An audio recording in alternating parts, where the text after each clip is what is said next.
Pemirsa, Anda masih bersama Asprapto dalam acara Dialog Siang.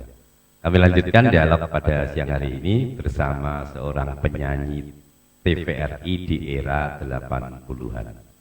Ibarat menyelam minum air, Bung Edi Guritno ketika itu masih sebagai PNS dan tetap kegiatan menyanyinya tetap dilaksanakan. Sehingga tentu ketika kita menyelam nggak bisa dalam-dalam karena sedang minum air, dan ketika minum air tentu kita nggak bisa banyak karena sedang menyelam. Kondisi ini yang dialami oleh Bung Edi Guritno ketika tetap mempertahankan sebagai PNS juga sebagai penyanyi. Bung Edi, kita lanjutkan.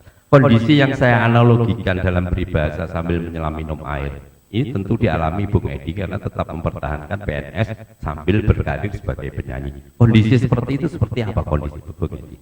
Ya, itulah dilematisnya seorang yang mengganda tugas. Jadi karena ganda tugas tadi mustahil untuk bisa up semuanya, bisa maksimal semuanya mustahil. Akhirnya ya middle aja lah. Karena kalau mau meniti yang paling tinggi itu pasti spesialis dalam arti menekuni satu bidang. Nah, saya dua bidang. Akhirnya ya di artisnya ya tingkat middle lah, nggak bisa up. Di birokrasinya, jadi birokratnya juga ya tidak bisa up. Jadi akhirnya mengalir saja. Mengalir aja. Mengalir ya. Tetap sebagai PNS juga tetap sebagai penyanyi. Iya. Walaupun kemudian PNS-nya juga nggak bisa sampai Iya, nggak bisa top, ya. Penyanyinya juga nggak bisa seperti teman-teman karena memang dua pekerjaan yang sekaligus dalam waktu yang sama dilaksanakan. Kemudian karir PNS Bung Edi sampai pada puncaknya seorang PNS adalah pensiun. Setelah pensiun, di samping masih tetap bernyanyi, apa yang Bung Edi kerjakan? Nah, setelah pensiun ini rupanya saya dilirik sama owner Hotel Salak di Heritage. Hotel Salak di Bogor. Ya, di Bogor. Itu ownernya Bapak Dr. Insinyur Hasan Hambali MM merekrut saya. Padahal saya nggak punya basic perhotelan. Rupanya beliau itu melirik network saya. Dan beliau owner tadi Bapak siapa? Bapak Dr. Insinyur Hambali MM. Masih sehat kan? Oh, masih sehat. Terima kasih Pak Hasan Hambali. Setelah diberi terima dulu sampai akhirnya saya bisa mengembangkan jaringan saya lebih luas adalah di Hotel Salak. Luar biasa. Jadi Pak Edi ternyata dipantau oleh pemilik owner dari Hotel Salak karena memiliki jaringan yang luas gitu. Ya, cukup aja. Tapi kemudian akhirnya ada pepatah juga, hujan emas di negeri orang, hujan batu di negeri sendiri. Dan ini berlaku juga bagi Bung Edi yang walaupun sudah menikmati sukses di rantau, tetapi ingin kembali ke daerahnya yang ada di dusun, di kampung yang jauh dari kota, yang ada di Desa Pelas, Kecamatan Keras, Kabupaten Kediri. Apa yang melatar belakangi Bung Edi kemudian ingin pulang kembali ke kampung ini? Ya, nah akhirnya Pak, yang namanya manusia tidak terlepas ada sakit dan apalah kendala-kendala kesehatan. Di situ saya ada kendala kesehatan, sakit sakit yang serius. Akhirnya saya resign dari Hotel Salak untuk pulang ke kampung. Nah, pulang ke kampung yang dalam istilahnya bedol desa ya, itu tidak gampang. Meninggalkan segala keindahan yang sudah dicapai tiba-tiba ditinggalkan. Saya pulang ke kampung, ke Kediri. Saudara saya, family paling semua menasihati, apakah nanti pulang kampung itu tidak akan membuat stres, membuat linglung.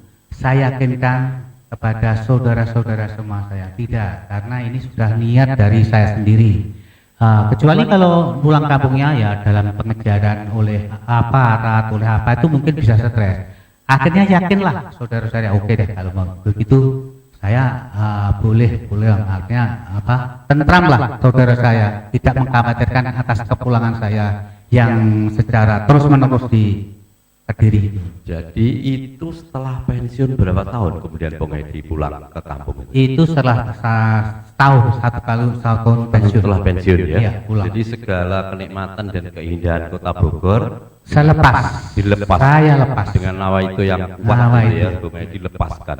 Kemudian setelah pulang ke kampung tentu semua teman yang dulu di masa kecil dan masa remaja kita sudah berteman, pasti sudah mungkin yang lain sudah meninggal atau sudah pindah.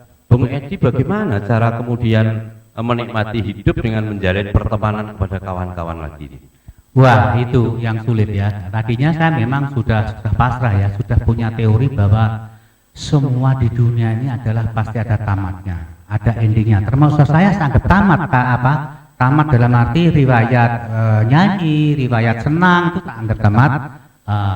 Saya nol sekali di perantauan di pulang kampung itu nol.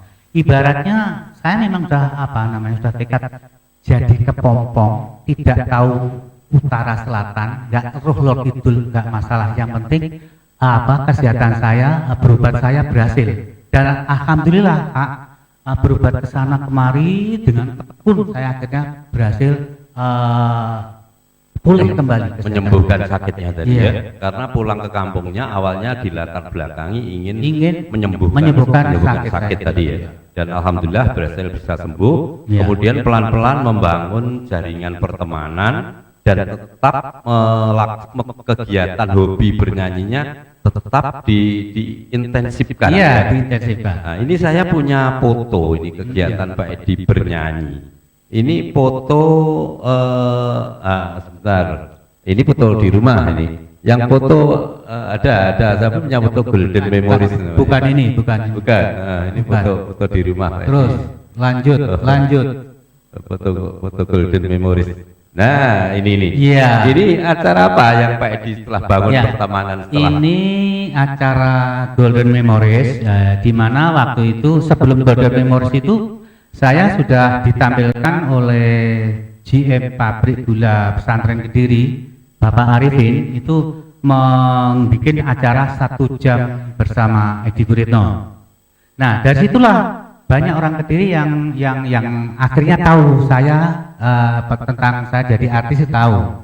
Disitulah akhirnya ada yang minta saya untuk mengisi acara Golden Memories seperti ini. Acara ini ya? Ya. Nah ini audiensnya ya cukup lumayan. Tidak hanya dari Kediri saja, dari Tulungagung, dari mana Blitar, Nganjuk. Sendiri kan pernah datang toh, hadir di acara ini kan? Pernah di acara ini ya. Jadi kemudian Bung Edi membangun jaringan bermula setelah pulang ke kampung tadi, ngejam ke beberapa tempat-tempat termasuk ke studio kita ini ya. Jadi dulu itu sebelum mereka tuh kalau saya tahu penyanyi itu saya ngejam dulu yang namanya seperti ibarat orang gila. Orang gila itu kalau walaupun sembuh kadang-kadang ada kambuhnya ya, kumat ya. Luar biasa. Nah, begitu juga saya pernah jadi penyanyi kok. Diem aja rasanya kok ada yang kurang ya. Saya ngejam di kafe Kediri di Tulungagung termasuk kafenya AA ngejam. Akhirnya kenal lah sama kelompok-kelompok kelompok itu kalau sini apa namanya? Komunitas ibu-ibu, bapak-bapak. Akhirnya kenal lah sana sini. Nah, akhirnya ketahuan bahwa ternyata Bung Edi adalah seorang penyanyi TVRI di era 80-an. Tempat tinggal Bung Edi sekarang di desa yang saya sebutkan tadi. Desa mana Bung Edi? Desa Pelas, Kecamatan Keras, Kabupaten Kediri. Ini jauh sekali dari Kediri sekitar 25 kilo. Ini luar biasa, artinya memutuskan untuk pulang ke kampung dan menikmati hari tua sambil tetap nguri-nguri kegiatan hobi seni bernyanyi. Ini saya punya foto ini, foto rumahnya Bung Edi kayaknya. Tinggal saya yang sekarang. Tinggal saya yang sekarang. Ini ya, ini Bung Edi. Ya, ini tinggal saya yang sekarang di desa Pelas, Kecamatan Keras yang jauhnya 25 kilo dari kota, jauh dari fasilitas. Tapi nggak apa-apa lah, saya yang penting kegiatan nyanyi saya masih bisa saya jangkau. Dan betul kita menikmati hidup kita di masa setelah pensiun dekat dengan keluarga, Pak Edi ya. Keluarga. Kebahagiaan tidak Iya. selalu berada di kota besar. Betul. Kebahagiaan adalah kita sendiri yang menciptakan. Anda dan kita yang menciptakan kebahagiaan, bukan orang lain. Kalau kita dan Anda tidak ingin menciptakan kebahagiaan, maka kita tidak akan bahagia. Jadi bahagia tempatnya bisa di mana saja. Bisa di Desa Pelas, Kecamatan Keras, Kabupaten Kediri. Demikian Bung Edi ya. Betul. Terima kasih Bung Edi telah hadir dalam acara bincang-bincang pada Terima kasih kembali, hari ini.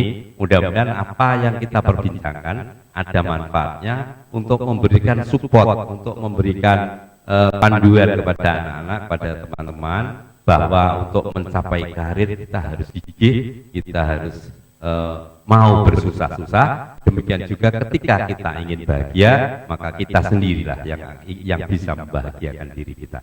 Kami akan segera kembali setelah yang satu ini. Wajahmu, kau bidadariku, selalu